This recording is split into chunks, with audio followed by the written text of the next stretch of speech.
Hello guys, welcome to Java tutorial series.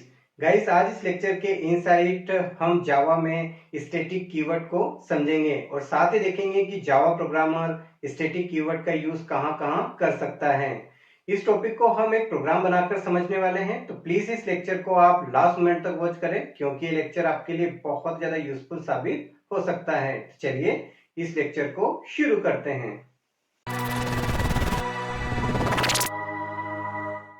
सबसे पहले बात करते हैं स्टैटिक कीवर्ड क्या होता है। स्टैटिक कीवर्ड एक एक्सेस मॉडिफायर होता है जावा में, जिसका मेनली यूज़ मेमोरी मैनेजमेंट के लिए किया जाता है। यूज़र स्टैटिक कीवर्ड को वेरिएबल के आगे, मेथड्स के आगे, ब्लॉक्स के आगे और नेस्टेड क्लासेस के आगे यूज़ कर सकते हैं। जैसा कि मैंने आपको बताया कि कहाँ यूज़ होता है, ब्लॉक्स के आगे यूज़ कर सकते हैं, वेरिएबल्स के आगे यूज़ कर सकते हैं, मेथड्स के आगे यूज़ कर सकते हैं, नेस्टेड क्लासेस के आगे यूज़ कर सकते हैं। एग्जाम्पल के बेसिस पे समझते हैं सबसे पहले स्टैटिक ब्लॉक्स को।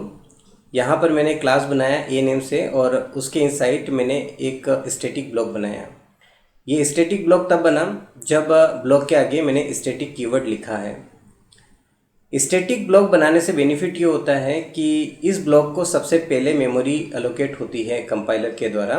अगर आप इसके इनसाइड कोई भी आउटपुट प्रिंट करवाते हैं तो वो सबसे पहले प्रिंट हो जाएगा।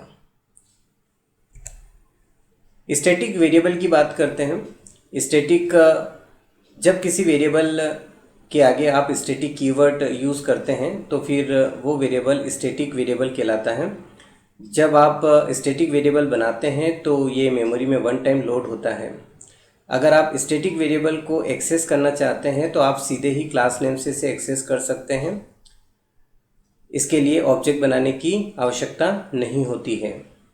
एक और इम्पोर्टेंट रूल है जिसे आपको ध्यान रखना है कि जब भी आप इंस्टांस में नॉर्मल वेरिएबल बनाते हैं और उसे आप मेन मेथड के इनसाइड कॉल करते हैं तो कंपाइल टाइम एरर आता है, क्योंकि स्टैटिक के इनसाइड नॉन स्टैटिक कॉल नहीं होते हैं, तो आपको उसे स्टैटिक बनाना पड़ता है। आगे आने वाले लेक्चर्स के इनसाइड विथ एग्जांपल मैं आपको बताऊंगा।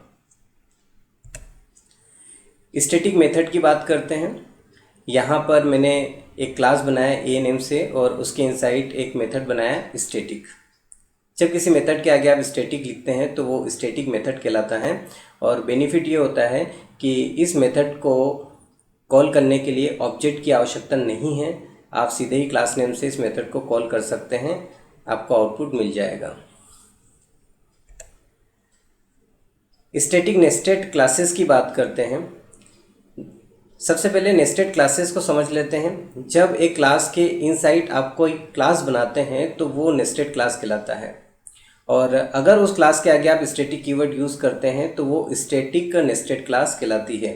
ध्यान दें, नॉर्मल क्लास या यूँ कहें कि आउटर क्लास को कभी भी आप स्टैटिक नहीं बना सकते। आप केवल नेस्टेड क्लास को ही स्टैटिक बना सकते हैं। ये जावा का रूल है। इसके बारे में डिटेल में मैं आपको बताऊंगा आगे आने वाले लेक्चर के इनसाइट, जिसमें मैं आपको with example static nested class के बारे में फुल डिटेल दूंगा। आज के इस लेक्चर के इनसाइट हमने स्टैटिक कीवर्ड के बारे में समझा। आई होप कि आपको ये लेक्चर अच्छे समझ में आया होगा। अगर आपको ये लेक्चर अच्छे समझ में आया है तो आप अपने दोस्तों के साथ से शेयर कर सकते हैं, और आगे आने वाले लेक्चर्स के इनसाइट इन सभी टॉपिक्स के ऊपर मैं step by step with example आपके लिए प्रोग्राम बनाने वाला हूं, तो आप उनको भी आप वॉच कर सकते हैं। तो मिलते हैं नेक्स्ट लेक्चर में, तब तक के लिए बाय बाय।